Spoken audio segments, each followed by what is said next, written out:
은혜를 방탕한 것으로 바꾸는 것이 무엇인가? 요거에 대해서 한번 생각해 보려고 해요. 오늘 본문 4절에 보면 은혜를 방탕한 것으로 바꾸고 홀로 하나이신 주제 곧 우리 주 예수 그리스도를 부인하는 자니라 이렇게 돼 있는데, 은혜를 방탕한 것으로 바꾸는 거하고 예수 그리스도를 부인하는 것이 따로따로 별개의 동작이 아니라 은혜를 방탕한 것으로 바꾸는 자가 바로 그리스도를 부인하는 자라는 뜻입니다. 조금 무거운, 늘 무겁지만 오늘 더 무거운 좀 주제인 것 같아요. 여러분, 그 신약 성경이 몇 권이죠? 27권, 구약이 39, 신약이 27. 근데 27권의 성경은 거의 다, 여기서 거의 다라고 표현한 거 뭐냐면, 어떤 성경은 그 기록된 시기에 약간 논쟁이 있어요. 그렇지만 아무튼 거의 다 예수님이 이제 돌아가시고 나서, 승천하시고 나서 20년 후 또는 가장 늦게는 한 70년 후 안에 다 기록된 성경들입니다. 그러니까 20년 전이면 여러분 몇 살이죠?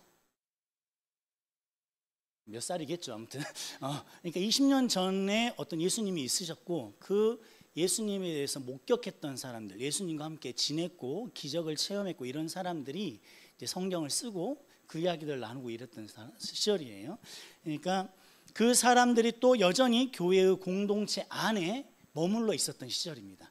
적어도 예수님을 직접 경험하지는 못했지만 예수님하고 진짜 눈 마주치고 음성 듣고 이렇게 살갗을 부볐던 그런 사람들이 전해주는, 진짜 다이렉트로 전해주는 그 말을 듣고 이제 기독교로 이렇게 회심을 해서 교회 공동체 안에 머물러 있던 사람들, 그런 사람들이 그 교회의 구성원들이 대부분이었던 시절이에요.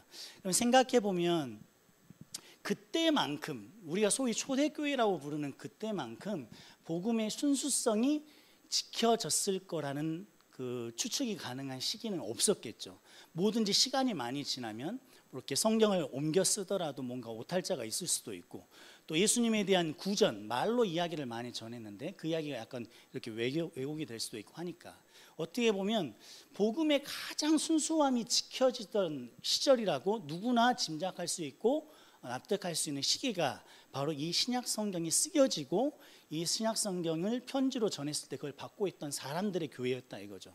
그런데 참 재미있는 것은, 여러분이 읽는 신약 성경 그 복음서를 빼고, 로마서도 그렇지만 그 사도행전 몇 개의 성경을 빼고는 이 신약 성경 대부분이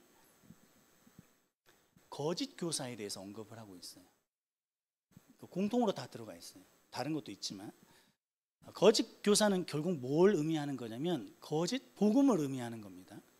그러니까 예수님이 돌아가신 얼마 되지도 않았고 그분에게 직접 가르침을 배웠고 그걸 또 전해 들은 사람들이 교회를 구성하고 있던, 복음의 순수성이 가장 확실했을 것 같은 그 공동체 안에 있는 사람들에게 이 사도들은 끊임없이 뭘 편지를 하고 있어요? 거짓 교사를 조심해라, 거짓 복음을 조심해라 라고 얘기를 하고 있는 거예요. 그때 당시에도 거짓 복음이 성행했다면 오늘날 우리가 사는 교회는 두말할 게 없겠죠. 그런데 참 재미있는 것은 오늘날 교회에는 거짓 복음이 들어올까에 대한 경계가 거의 없는 것 같아요. 눈에 띄게 뭐 신천지나 뭐 이만희 이런 게 아니면 거기에 대한 경계가 거의 없는 것 같습니다. 그때도 그랬지만 여전히 우리도 이 거짓 복음에 대한 경계를 늦출 수가 없다는 것은 자명한 사실입니다.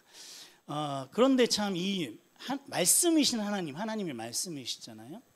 이 하나님을 왜곡하고 또 하나님과 비슷한 것을 만들고 그리고 치우치게 만들어서 하나님을 닮아 있는, 진짜 더 하나님 같은 어떤 이미지를 만들어서 거짓 우상으로 만들어버리는 이 행위, 그 거짓 교사의 활동들, 영향력, 그리고 그것에 의해서 전해지는, 그들에 의해서 전해지는 이 거짓 복음은 바로 이 마귀의 최종 전략이자 목표라고 할 수 있어요. 그런데 이 안타까운 건 뭐냐면 이 일이 어느 날 갑자기 시작된 게 아니고 사실 에덴에서부터 이미 시작됐어요. 사단은 항상 하나님의 말씀을 왜곡하죠. 질문하게 만들고 다시 생각하게 만들고 과연 그러한가 물어보게 만들고 이렇게 한다 이거예요. 인간에게 굉장히 완벽한 세상이었던 에덴에서 이미 이런 거짓 교사, 즉 사단의 질문과 가르침, 결코 죽지 않으리라라는 이 가르침, 그 거짓 복음은 에덴에서부터 이미 시작되었던 것이기 때문에 인간의 삶 속에서 뗄래야 뗄 수 없는 부분이다. 그래서 오늘 저는 여러분에게 우리가 그리스도인으로서 건강한 교회에 몸담고 살고 있지만 우리는 늘 이 거짓 복음과 교사에 대해서 경계를 늦추어서는 안 된다는 얘기를 드리고 싶습니다. 하나님의 거룩한 동산 에덴 초대교회, 그리고 오늘 우리가 몸담고 있는 교회, 뭐 두말할 필요가 없죠. 그렇다면 여기서 스스로에게 질문해 봐야 됩니다. 나는 건강한 교회에 몸담고 있기 때문에 나는 건강한 복음, 정말 순수한 그 복음을 믿고 따르고 있는 사람인가라는 질문을 해 보셔야 돼요. 여러분도 이미 경험하고 있고 누리고 있고 즐기고 있는 것처럼 교회의 설교자보다 누가 더 권위 있죠? 유튜브가 더 권위 있는 시대에 살고 있습니다. 물론 그 유튜브에 등장하는 인물들도 많은 설교자들이기 때문이기도 하죠. 인터넷에서 저마다 자기를 만족해 하는 복음을 찾아다니고 있습니다. 저도 많이 경험해요. 제가 뭐 설교를 잘하는 어떤 언변이 뛰어난 사람도 아니고 성경을 누구보다 더 깊이 알고 통찰력이 있다고 말할 수 없는 사람이지만 하나님께서 공동체 안에 여기서 어떤 질서로 저를 세우셨으면 여러분은 그 질서에 순종하고 하나님의 선하심을 믿고 그분을 통해서 나오는 말씀으로 배움을 얻어야 됩니다. 그런데 제가 경험한 것들 중에 그것들은 다 거절하면서도 자기가 생각하는 복음, 미러클 모닝, 그 다음에 돈으로 성공하는 크리스찬, 뭐 이런 것들을 쫓아가는 사람들이 되게 많아요. 무슨 말이냐면 이미 교회에서 하나님이 세우신 질서를 통해서 전달되어지는 선포되는 말씀이 권위를 잃어버렸어요. 특히나 그 말씀이 자신의 개인의 유익과 즐거움에 부합한 것이 아니고 개인의 희생을 요구한다든가 자아를 부인하는 것을 요구하는 것에 집중이 되어 있고, 한 단계 더 나아가서 죄라는 단어가 한 설교 안에 20번 이상 등장하고 반복하면 거의 치를 떨어버리는 수준의 교회 문화가 지금 생성이 되고 있는 시대인 거죠. 실제로 디모데후서에 이런 말씀이 있습니다. 제가 이것도 안 했네요. 자, 같이 한번 읽어볼까요? 시작.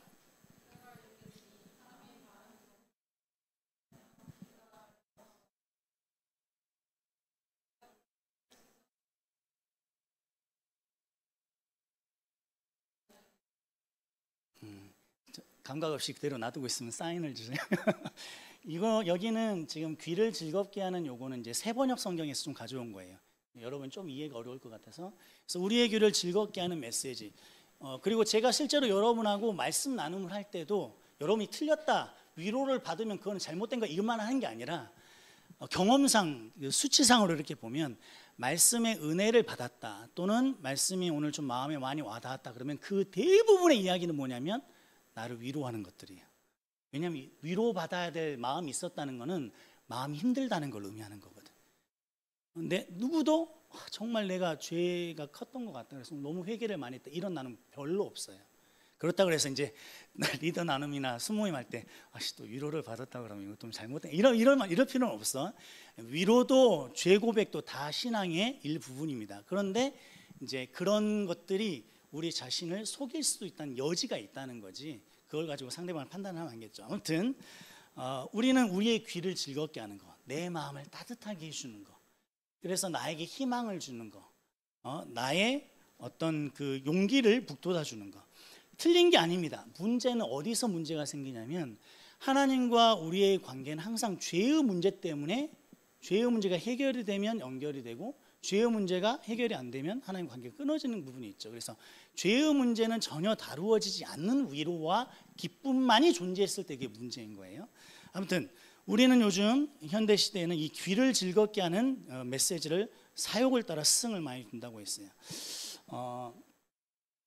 사실 이 헛된 추구, 어떻게 보면 유튜브를 막 설교 찾아다니고 기도원 다니고 찬양 집회 찾아다니고, 이게 나쁜 거 아니죠. 근데 막 그렇게 찾아다녀. 어떻게 보면 근데 그것이 자기의 어떤 허전한 무언가를 채우기 위한, 그것을 위한 헛된 추구일 수 있는데, 근데 웃긴 건 이 헛된 추구마저도 요즘에는 굉장한 믿음의 열심으로 보이는 시대라 이거죠. 그거마저도 안 해요. 집회 쫓아다니면 그거 대단한 거야. 그 정도의 시대에 우리가 지금 살고 있습니다. 오늘날 우리는 주일 예배가 끝나면 하나님을 찾지도 기억하지도, 그리고 기도는 꿈도 안 꾸죠. 하늘 만큼 하나님 없이 살아가는 삶에 완벽하게 정착한 경우가 대부분이죠. 전 노파심에서 오늘 한 번 더 말씀을 드릴게요. 그 교회 안에는 자기 귀에 아름답게 들리는 말을 복음이라고 생각하는 사람들이 실제로 많이 있습니다. 여러분이 나중에 이제 저처럼 사역자가 되지 않더라도 그룹을 인도하거나 순모임을 인도하거나 그래서 자신의 신앙 고백들을 이렇게 나누는 자리에서 이제 경험을 많이 쌓다 보면 이렇게 이야기하는 사람들 분명히 만나게 돼요. 그들의 주장인 이래요. 죄의 문제를 완전히 해결하신 예수 그리스도께서 부활하심으로 최종 승리를 확증하셨는데 도대체 언제까지 죄의 이야기를 하고 있을 거냐? 그것은 예수님이 이 땅에서 이루신 일들을 인정하지 않고 여전히 죄의 문제와 네 힘으로 씨름을 하려는 율법주의나 자기 의가 아니냐라는 식의 주장을 많이 합니다. 그래서 우리는 더 이상 죄를 돌아보거나 죄 때문에 너무 신경 쓰면 안 된다. 우리는 기뻐해야 되는 존재다라고 이야기하는 사람들이 있습니다. 여러분은 어떻습니까? 예수 그리스도께서 이 세상을 구원하셨다는 것이 복음인데, 그렇죠? 복음인데 왜 즐거워하고 기뻐하라는 말도 부족한데 계속 심각한 얘기를 하고 죄를 보라 그러고 이미 해결된 죄를 왜 자꾸 이렇게 들여다보라고 하고 때로는 어둡기까지 하고 쉼없이 책망하고 계속 깨어있으라는 이 경고의 말씀, 과연 이것이 복음과 어울리는 상황인가 이런 생각 들지 않으십니까? 이게 과연 진리를 깨닫지 못하는 율법주의와 자기의에 취해 있는 사람의 모습일까요? 여러분 아까 서두에서 언급드렸다시피 지금 이 유다서를 비롯해서 신약 성경을 편지의 형식으로 받고 있던 사람들은 초대교회 공동체였습니다. 복음의 순수성이 가장 확실할 것으로 여겨지는 공동체죠. 그런데 그들도 예수님의 복음을 믿고 따르는 이들이었지만 그들에게 사도들이 무엇을 편지하고 있습니까? 거짓 교사와 거짓 복음 이야기를 하고 있다는 거예요. 신약 성경 내내 하고 있습니다. 그렇다면 우리 역시 예외가 될 수 없을 것이라고 말할 수 있겠습니다. 또 한 가지는 복음 자체이신 예수님, 그 예수님이 이 땅에 오셔서 그냥 요셉의 아들과 마리아의 아들로 살아간 삶이 아니라 하나님이 실제로 메시아 그리스도로 보내신 그 메시아로서의 삶을 시작하는 그 순간 가장 처음 했던 이야기가 뭘까요? 혹시 기억하십니까? 예수님이 세례를 받았어요. 거기서부터 이제 사실 시작입니다. 요한으로부터 세례를 받고 그 다음에 바로 광야로 끌려가십니다. 40일 금식하죠. 그래서 떡을 만들어라, 뭐 위에서 떨어져라, 뭐 이런 시험을 받으시잖아요. 다 물리치셨어요. 그리고 이제 완전히 성령의 충만함을 받으시고 그리스도, 즉 구원자로서의 그 사역을 시작하는 그 순간 처음 내뱉으셨던 말이 뭘까요? 여러분 다 들어봤어요? 한번 던져보세요. 뭘까요? 다른 게 아닙니다. 만약에 그분이 정말 구원자고 구원을 이루셨고 우리가 그것을 누리는 것이 그분의 최종 목적이라면 이렇게 말씀하지 않으셨을까요? 내가 너희의 구원 문제를 해결한다. 내가 너희의 죄를 다 용서하니까 이제부터 너희는 나를 믿고 구원을 누려라. 이렇게 말하셨겠죠. 그게 당연한 짐작입니다. 그런데 예수님께서 실제로 하셨던 말은 뭐냐면 회개하라, 천국이 가까워 왔느니라 했어요. 그게 예수님께서 가장 처음 사역을 시작할 때 뱉으셨던 말씀입니다. 회개라는 것은 죄의 문제를 직면하라는 얘기예요. 두 번째, 천국에 가까워 왔다는 말은 천국에 왔으니까 들어가서 놀 준비가 아니라 이 천국은 심판의 메시지입니다. 천국이 다가왔다, 그날이 다가왔는데 너희 회개하지 않고 있으면 너네는 영원한 지옥에 떨어진다라는 말씀이었습니다. 예수님께서 공식적으로 그 사역을 처음 시작하실 때 하셨던 그 말씀은 회개하라, 천국이 가까워 왔느니라 했어요. 이 시대에 또는 이 인생이라는 이 세계 전체에 필요한 가장 핵심적인 말씀 바로 회개하라. 결국 죄의 문제라는 것입니다. 이 복음 자체이신 예수님이 이렇게 죄의 문제를 들먹이면서 바리새인들한테 회칠한 무덤 같은 이 죄인들아라고 죄인이라고 정죄해버렸어요. 여러분이 감이 잘 안 오는 것 같아. 제가 한번 그 감을 오게 좀 해줄게요. 진짜 상처받을 것 같아서 누구를 찝지를 못하겠네. 이진이를 찝을게요. 이진이가 내성이 좀 강한 것 같아. 이진이 너 죄인인 거 알지? 죄인인데 웃고 있네. 죄인인지 알긴 아는 거야. 이 죄인은 저렇게 옷도 이쁘게 입고 다니고 놀러 다니고 좀 개념 없네 죄인이. 너 쓰레기야. 이 이야기를 하루 이틀도 아니고 교회에 모일 때마다 제가 이진이한테 이진아 강로사님이랑 1대1로 우리 성경 공부하자 불러가지고 너 죄인인 거 알지? 너 모르는 것 같은데 왜 이렇게 눈이 해맑어 죄인이? 이렇게 계속 한다고 생각해 보세요. 빡쳐 안 쳐? 솔직히 안 친다고 하지만 그럼 이야기가 이상한 게 올라. 빡치죠. 그래요. 나 같아도 빡칠 것 같아요. 물론 이게 옳다고 해서 이렇게 해야 된다는 것도 아니고 이렇게 한다고 해서 이게 성경적이라는 얘기는 아니에요. 문제는 뭐냐면 예수님께서 베푸셨던 그 죄인에 대한 정죄는 바리새인들에게 굉장히 자존심 상하는 말이었어요. 왜냐하면 실제로 죄인이라고 믿고 죄인이라고 여기면서 죄인을 대하듯이 예수님이 대했기 때문이에요. 저는 여러분을 죄인 대하듯이 하지 않죠. 왜냐하면 나도 죄인이기 때문에. 너는 이러면 난 할 말이 없으니까. 근데 예수님께서는 지금 그 죄의 문제를 이스라엘 백성에게 처음 언급하면서 이렇게 지적하기 시작하셨다는 거예요. 그러니 이 예수님의 말씀이 아무리 복음인들, 그리고 예수님 자체가 복음인데도 불구하고 그 복음은 듣기에 별로 좋지 않았어요. 실제로 이 예수를 구원자로 받아들이지 못한 사람들에게 예수님은 이렇게 보였습니다. 한번 읽어볼까요? 시작.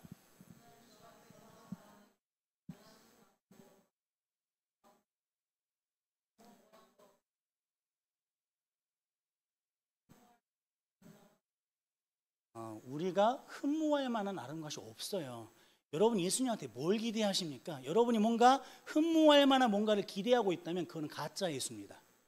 분명히 말씀드리지만 여러분의 성품이 거룩해져서 예수님의 고난이 사모가 되고 예수님의 희생이 아름다워 보이고 그분의 거룩한 품성이 내 인생의 목표와 방향이 되기 전까지는 여러분이 예수님한테 기대하는 것들은 헛된 바람일 확률이 높아요. 예수님은 우리가 흠모할 만한 게 없는 분이세요. 자, 한 번 더 읽겠습니다. 시작.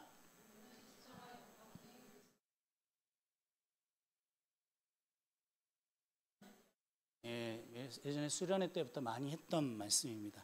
거리껴요. 거슬려요. 그만 좀 얘기하라고. 지겹다 지겨워. 멍청하게 꼭 그렇게만 살아야 되냐.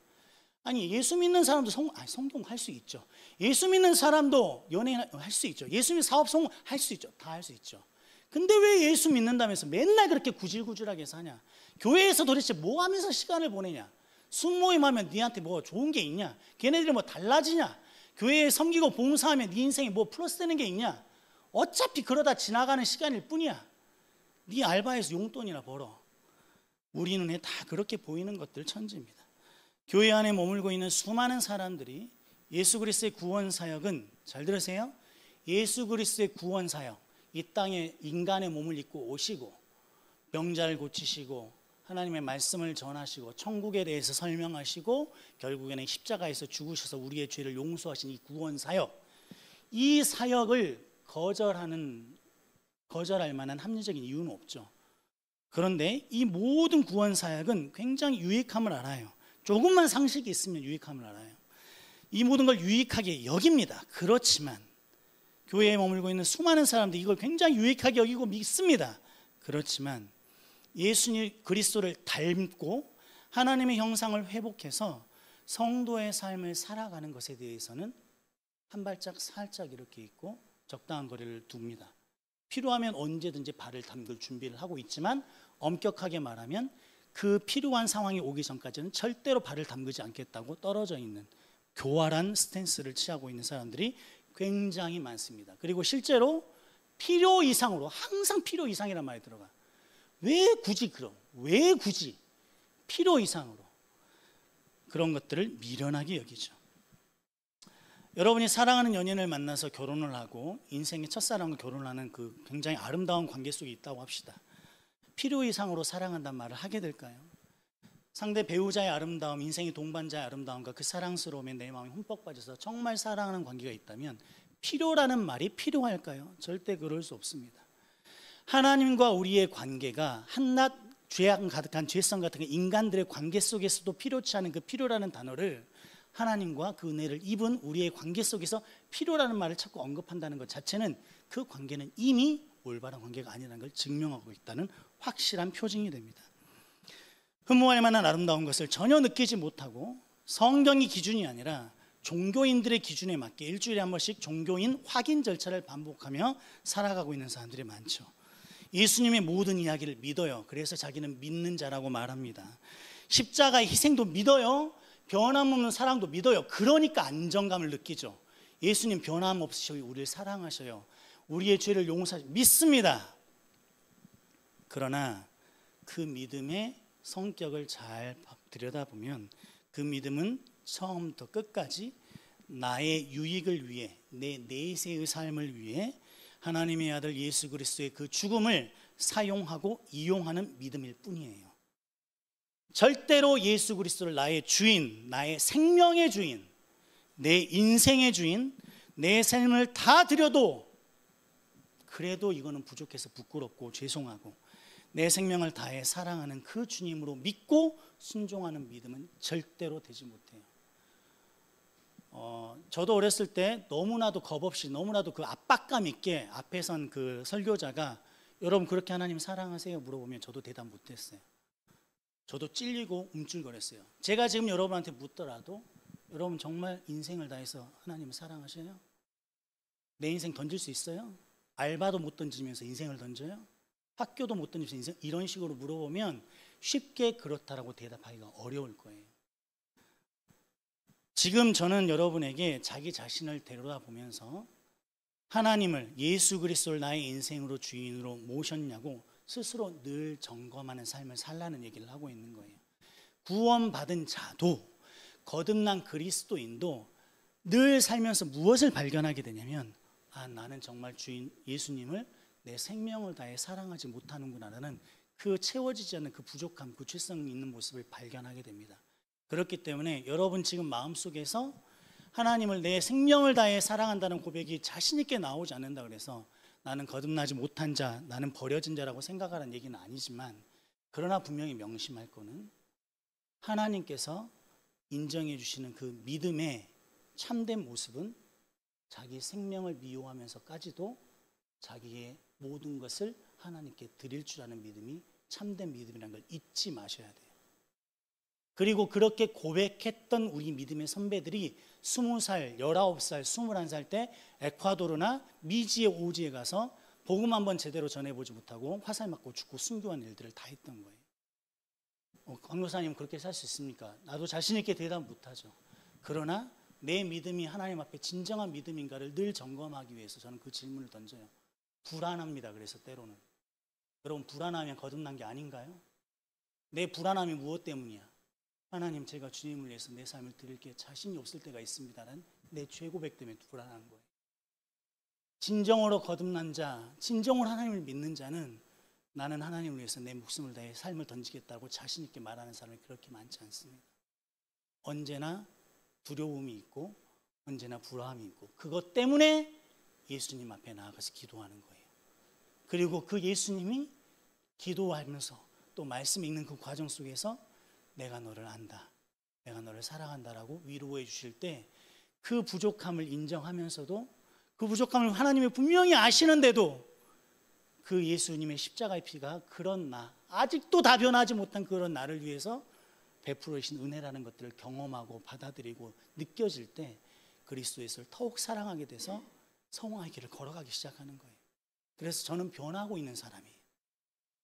저는 멈추어 있지 않습니다. 2년 전보다 지금 더 그리스도를 사랑해요. 설사 2년 전보다 지금 더 괴롭긴 하지만 여러분의 삶도 그래야 되는 거예요. 아무튼 우리는 예수 그리스도에 대한 그 믿음도 이와 같이 점검하는 것이 필요하다. 여러분 교회 안에 머물고 있다면 여러분 이거 굉장히 중요한 거예요. 왜냐하면 구원은 쉽지 않아요. 단순하지 않습니다. 너무나 많은 사람들이 구원의 문제를 쉽고 단순하게 생각해요. 그래서 하나님을 모르고 구원에 이르는 길을 모르면서도 본인이 구원을 얻었다고 착각하면서 사람들이 너무 많기 때문에 제가 오늘 한번 또 이야기를 하는 거예요. 한때 자신을 특별하도록 느끼게 해주는 종교적인 깨달음이나 또는 눈물이 흐르는 감동을 경험하고 나면 저도 그랬어요. 저 말했잖아요. 중학교 2학년 때 2시간 동안 남들은 한 기도 시간 딱 끝나고 다 그냥 제 갈 가는데 2시간을 그 바닷가 땅바닥에 서서 울었다고. 물론 그게 뭐 거짓이다 이렇게 말하고 싶은 게 아니고 내가 그 울음을 울었어도 정말 신기한 경험을 했어도 난 여전히 하나님을 모르고 예수 그리스도의 십자가의 사랑이 나에게 생명을 던질 만큼 그렇게 막 그러지 않았어요. 아무튼 그런 종교적인 경험을 하고 그러면 내 자신이 뭔가 특별해짐을 느낄 수 있습니다. 하나님의 은혜가 너무 감격스러워서가 아니라 내가 이 경험을 했다는 것 자체가 나에게 굉장히 특별함으로 다가와요. 그래서 그 특별함에 취해서 성경을 보기도 하고 기도의 자리에 나가기도 합니다. 그렇게 적극적으로 교회 모임에 참여하기도 하지만 이제 시간이 지나면서 어떤 일이 발생하냐, 분명히 특별한 경험을 했는데 분명히 내 마음속에 거부할 수 없는 울컥함과 많은 감동과 리프레시가 있었고 눈물이 흐르고 뭔가 평범하지 않은, 그러나 교회에서 보면 참으로 아름다워 보이는 경험을 했는데, 그래서 난 굉장히 하나님으로부터 특별한 존재로 여겨지는 것 같다고 확신을 했는데 시간이 지나면서 더 이상 나의 특별함을 제공해 주는 느낌이 오지 않습니다. 나를 특별하게 느끼게 해주는 어떤 경험들이 더 이상 새로운 자극도 없고 아무런 경험이 없어요. 그렇게 시간이 길어지면서 예수 그리스도는 어떤 존재로 변하냐, 반복되는 내 죄를 변호해주는 변호사로 변합니다. 더 이상 예수 그리스도는 내 삶과 내 열정을 갖다 바치는 내 인생의 목표와 내 삶의 이유가 되시는 분이 아니라 늘 반복되고 여전히 떠나지 못하는 죄 가운데 살고 있는 내 모습을 그래도 괜찮아, 나만 믿으면 내가 너를 용서해 줄게라는 변호사 역할로 변해버려요. 성경에서 예수 그리스도를 믿으라는 말은 예수 그리스도를 주로 영접하는 말이라고 분명히 말씀드렸어요. 내 죄 문제를 해결해서 내가 앞으로 사는 날 동안 어떠한 죄를 짓더라도 그 죄를 예수님께서 해결해 주실 것이라는 그런 변호사로 사용하라는 얘기가 아닙니다. 그것은 죄를 변호하는 것과 똑같은 거예요. 명심하셔야 돼요. 하나님은 우리를 죄에서 구원하시는 분이지 죄를 구원하시는 분이 아닙니다. 그러면서도 그렇게 예수님에 대한 삶의 방향성이나 목적성은 잊어버리면서도 용서받지 못한 죄는 없다고 확신에 찬 믿음을 자랑하고 내가 원하면 언제나 그 자리에 성실하고 신실하게 계신 하나님을 찬양합니다. 주의 뜻대로 살지 않아도 걱정할 만한 일은 생기지 않을 거라는 아주 기형적인 태도를 가지고 살게 돼요. 예수 그리스도의 사랑으로 인해 나는 죄에 머물러 있어도, 공동체를 사랑하지 않아도, 하나님에게 아무 관심이 없어도, 배우려고도 하지 않고, 기도는 평생 하지 않죠. 어쩌다 한 번씩 하는 기도 빼놓고는. 하나님은 나를 사랑하셔서 예수님을 믿으면 모든 죄는 용서받을 수 있다고 말하는, 이걸 결론적으로 말하면 전에도 한번 제가 언급드렸어요. 굉장히 강조했던 건데, 예수님의 사랑 때문에 하나님을 거역하는 삶을 꾸준히 평생 살아가는 성도들이 만들어진다는 거죠. 이 기막히고 말도 안 되는 이 삶이 오늘 현대의 그리스도인들이 그리스도의 삶이라고 말하고 있는 삶이 된다, 이 말입니다.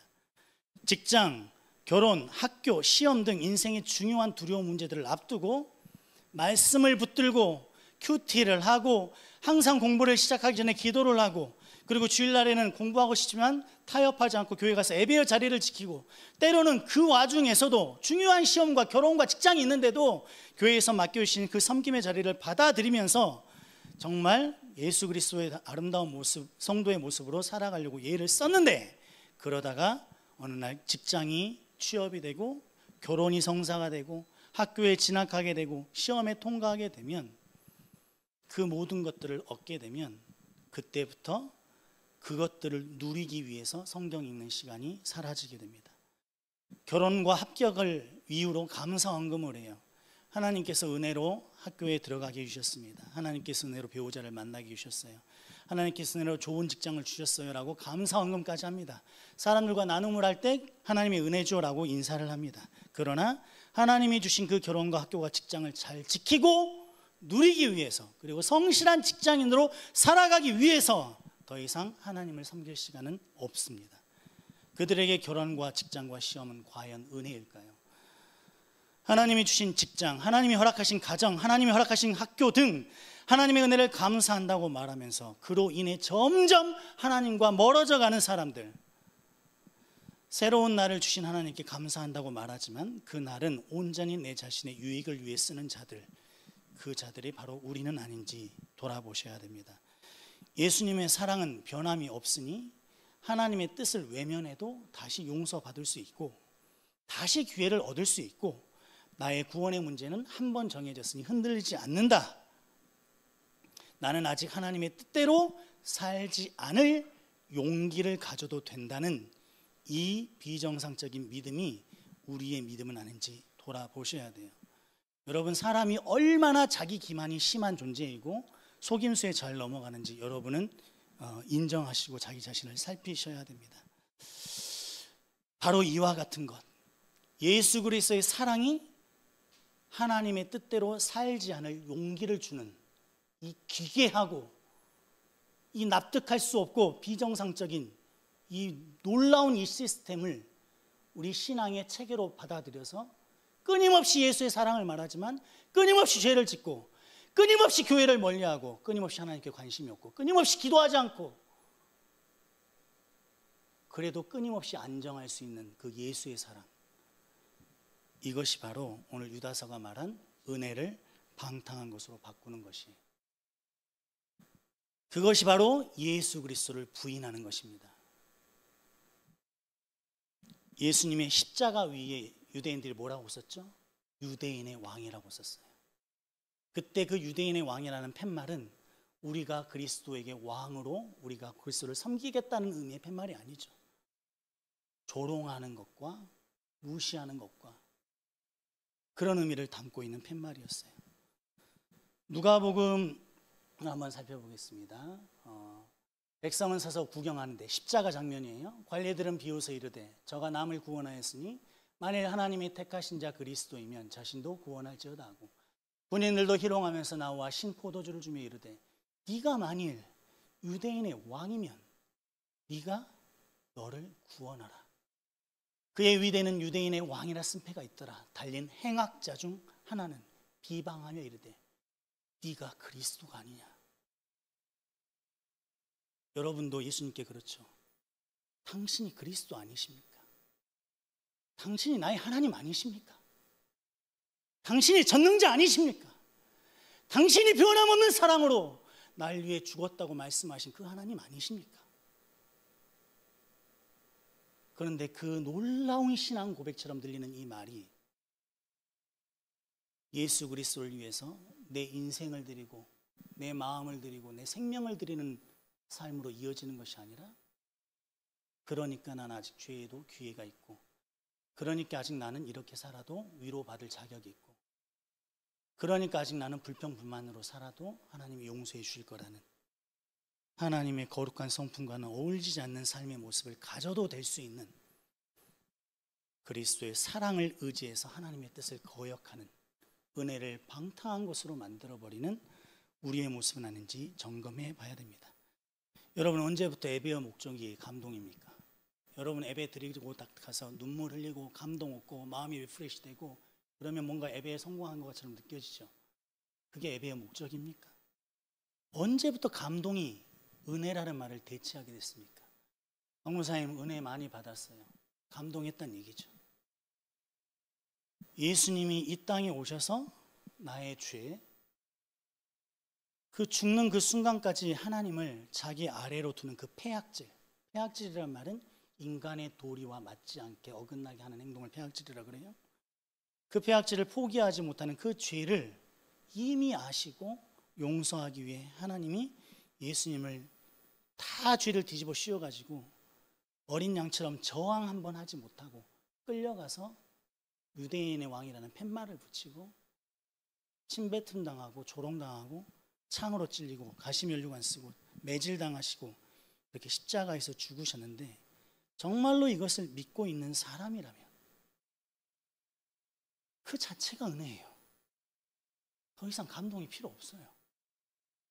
그게 사실이라면 나는 감동하지 않아도 주를 위해서 살 수밖에 없어요. 그 이상의 은혜는 상상할 수 없습니다.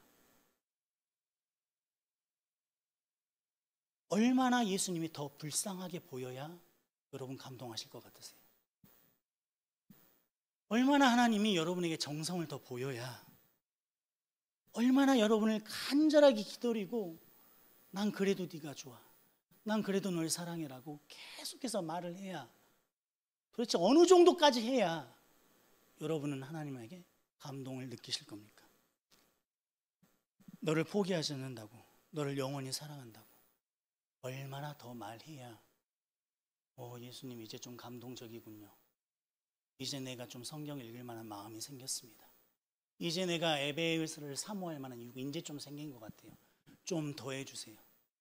제가 마음대로 살아도 그러다가 실패해서 좌절하고 고통스럽고 괴로워도 그때 오셔서 날 떠나지 않는다고 조금만 더 말해주세요라고 언제까지 얘기하실 겁니까? 이미 깨닫게 하신 너무나 분명한 성경 말씀에는 순종하지 않으면서 성경 말씀 어렵고 깨달아지지 않는다고 언제까지 불평하실 거예요? 여러분, 지성소에는 1년에 한 번 대제사장만 들어갈 수 있었어요. 하나님의 지극한 성소, 하나님의 임재. 근데 그곳에 죄의 문제를 해결하지 않고 들어가면 즉사예요. 여러분이 도대체 얼마나 깨끗하고 여러분이 도대체 얼마나 순종하려는 그 순전한 마음으로 하나님께 순종하기로 다짐을 했길래 하나님, 당신의 뜻을 내게 알려주세요라고 말할 수 있어요. 당신이 말씀이 가르친 그 놀라운 섭리와 그 경륜과 그 놀라운 비밀과 그 사랑의 깊이와 그 아름다우심을 내가 맛보고 싶다고 어떻게 말할 수 있어요? 이미 하나님께서 여러분에게 명백하게 드러내 주시고 말씀하신 하나님의 명령과 계명과 뜻들이 있는데 그런 것들은 하나도 거들떠보지 않고 무시하면서 오늘 또 성경을 읽는데 깨달아지는 게 없어요. 도대체 하나님 왜 나에게 아무 말씀 안 해주시나요? 여러분이 그렇게 말할 자격이 있는지 돌아보셔야 돼요. 도대체 그 어떤 사단의 간교함이 교회 안에 흘러들어와 우리를 하나님의 사랑 앞에서 그 사랑을 받아들일지 말지, 그 사랑에 이제 감동을 해줄지 말지를 결정하는 결정권자로 만들어버렸어요. 여러분이 부르는 CCM의 상당 많은 부분이 하나님의 주인이 아니에요. 인간이 하나님입니다. 하나님은 항상 인간을 위로하는 존재로 나와요. 그래서 그 위로가 먹히면 감동, 은혜죠. 그러나 그 삶에도 하나님을 위해 자신의 삶을 던지는 삶이 없어요. 여전히 일주일, 2주일만 지나면 여전히 똑같이 죄 가운데 들어갑니다. 이것이 오늘 유다서가 말하고 있는 은혜를 방탕한 것으로 바꿔버린 이 거짓 복음에 현혹되고 물들어버린 초대교회 공동체의 인원들의 모습이라 이겁니다. 저도 자유로울 수 없죠. 여러분도 자유로울 수 없습니다. 그러나 오늘 하나님이 주신 이 말씀을 통해 우리는 우리의 신앙의 본질이 창조주 하나님을 섬기는 데 있는 것이지 그분이 우리를 위해서 베푸신 은혜를 마음껏 만끽하고 누리면서 하나님의 뜻을 거역하는 데 있지 않다는 것을 명심하셔야 됩니다. 죄인 중에 죄인이 여러분입니다. 뭐가 그렇게 당당하십니까? 도대체 뭐가 그렇게 떳떳하세요? 지금 당장 지옥에 떨어져도 할 말이 없고 영원한 고통 속에서 악을 쓰며 살 수밖에 없는 존재들이 여러분이에요. 도대체 뭐가 얼마나 배가 불렀길래 예수님의 사랑을 들먹이면서도 아직도 여유롭고 아직도 당당하고 아직도 한가로운 모습을 보이면서 불평이 많습니까? 여러분의 불평이 사라지는 날은 하나님께서 여러분의 필요를 만족시키는 날이 아닙니다. 인간은 악해서 절대로 만족하지 않아요. 여러분의 아픔과 상처와 불평과 짜증이 사라지는 날은 여러분이 여러분의 삶을 예수 그리스도를 주님으로 모시면서 그 앞에 다 내려놓을 때 사라지는 거예요. 예수님이 여러분을 짜증나게 하는 게 아닙니다. 여러분이 순종함이 없고 믿음이 없고 은혜를 방탕한 것으로 바꾸며 살기 때문에 교회가 불만이고 설교가 불만이고 환경과 삶이 불만인 거예요. 예수님은 우리를 만족해 하시는 분이십니다.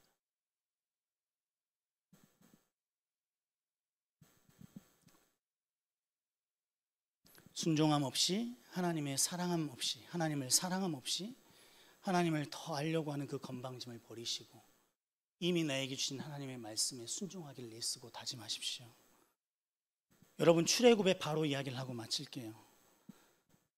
출애굽의 바로 하면 하나님 말 안 듣고 열재앙을 내렸는데도 이스라엘 백성 안 보내준 좀 악한 존재로 알고 있죠. 근데 그 바로가 바로 여러분이에요.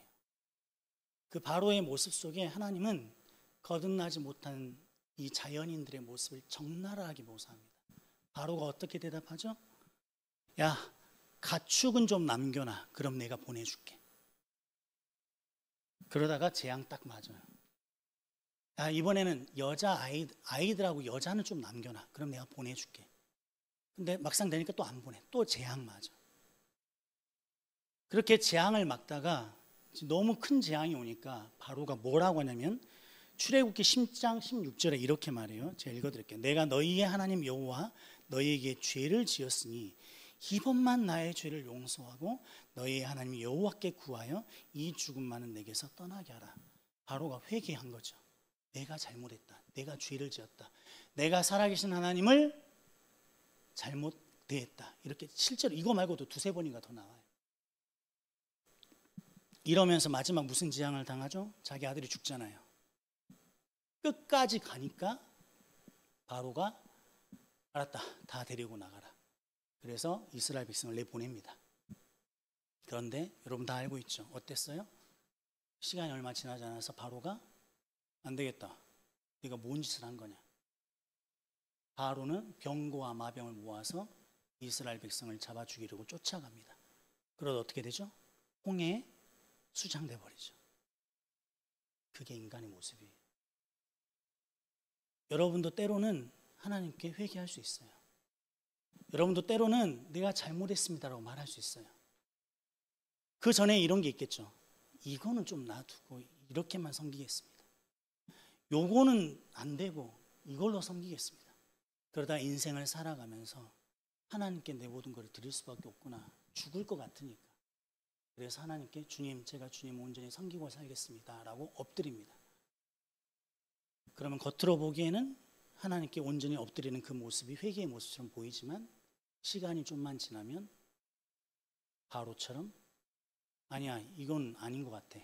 다시 자기의 인생을 자기의 주도권 안에 데리고 오려는 몸부림을 치며 홍해로 말을 타고 달려갑니다. 그러다 결국 하나님이 주신 마지막 기회를 회개로 하지 못하고 죽어버리게 되는 거예요. 이게 비참한 인생들의 모습입니다. 바로의 회개는 거짓 회개였다는 거예요.